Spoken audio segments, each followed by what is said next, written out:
Is the firmament real? Well, sit back and relax, turn up your ears and your eyes on full. This is Neeby with another tantalising tale. We're going to call this flying flutter the Firmament Fragment. Now, have you ever seen this before? Because science wishes it hadn't. Now, I want to remind you all about this particular very mysterious find not such a long time ago and the controversy that surrounds it still to this day. Named the Sky Stone, to be precise, was found in 1990 in an old village outside of Freetown, Sierra Leone. This odd type of blue-coloured matter, let's say, was discovered by a geologist and archaeologist called Angelo Pertoni. He was in Sierra Leone, West Africa, to verify if a certain region of the country known as Kono was indeed a rich deposit full of diamonds that could be exploited by the company that had hired him, and sought to obtain the concession of exploitation in exchange for building a number of houses for their government.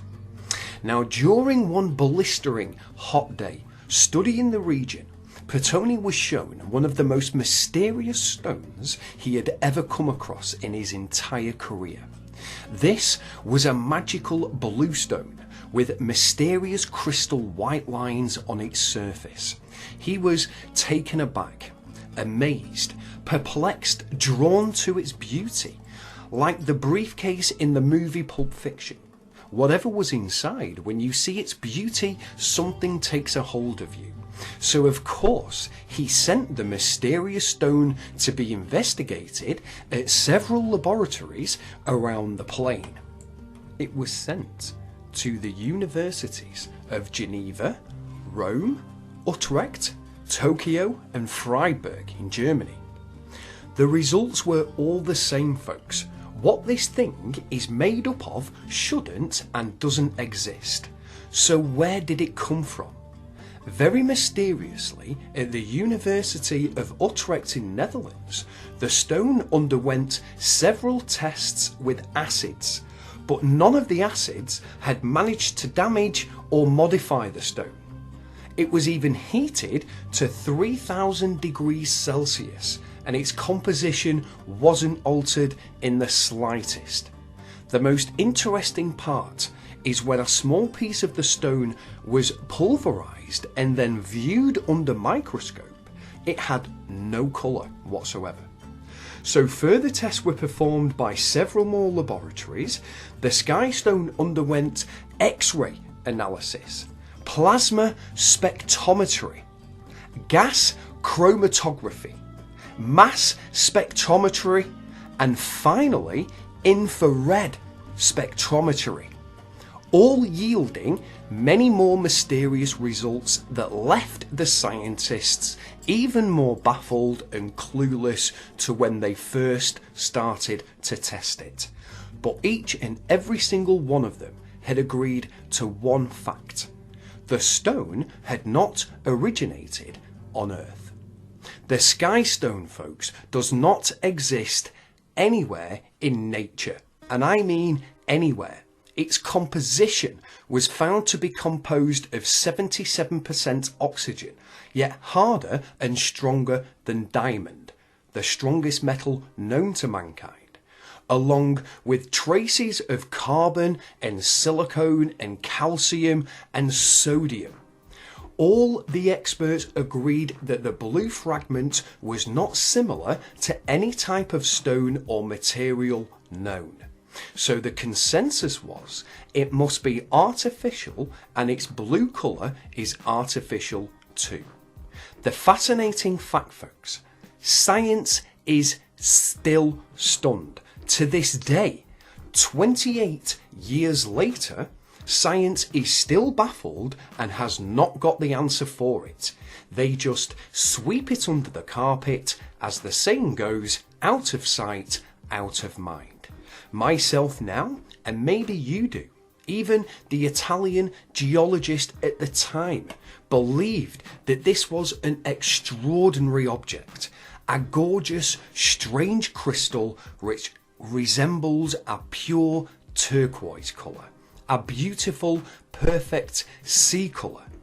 Science analysis performed on, let's call it the stone of heaven, if you will, revealed just how different it really is from any other material or matter known to any man or woman on this plain earth.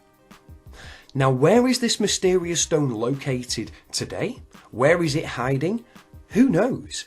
Is it part of the actual firmament above? Maybe the Flat Earth Johnsons had part of it in their collection of proofs that was mysteriously burnt down. We may never know. Nonetheless, I would still love to see it and hold it for myself. Wouldn't you? The chemical composition of the material and its molecular formula will always remain a mystery and very much unknown to testable 2018 contemporary science. I mean, how can oxygen make up a stone, folks? Totally amazing. Just what is this blue fragment? The waters above found in the 90s and the waters below found in the 90s. As above, so below. The strangest places on the ocean's floor was only just discovered in the 1990s. I might agree as one of a handful of people to ever see it in person. Without a doubt, one of the most amazing things that I have ever seen at the bottom of the ocean. It was while filming for Blue Planet in the Gulf of Mexico. I noticed there's something out in the distance. Couldn't tell exactly what, but it looked like a dark band. And as we approached it, the dark band became a donut. I saw this donut. It was black in the center. What the heck is that? And so, as we get closer and closer to it, I noticed that the black band had what appeared to be kind of steam over it.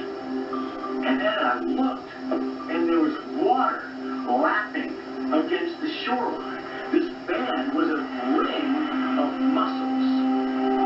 And inside the ring of mussels was a lake. And it's like, wait a minute, I'm already underwater. We went out over the water in this lake and tried to descend in it and bounced off. It was so super saline and dense that the submarine couldn't go down it. We literally bounced off, and as we bounced off, we sent ripples heading back to the shoreline. It was insane. I've never seen anything like it. As above, so below. The final words written on the resting place on the once head of NASA. Out of all the words in the English language, he chose Psalms 19:1. For those specifically, why do you think he did that? So we can all know the real truth in the end. This was Neeby, wishing you luck and peace on the plane, and thanks for watching. Tap the sub and knots for me if you are new to the channel. We have got a flat earth flyer in the making, so keep posted for this one. Let's try and stick together, and you take care. TTFN.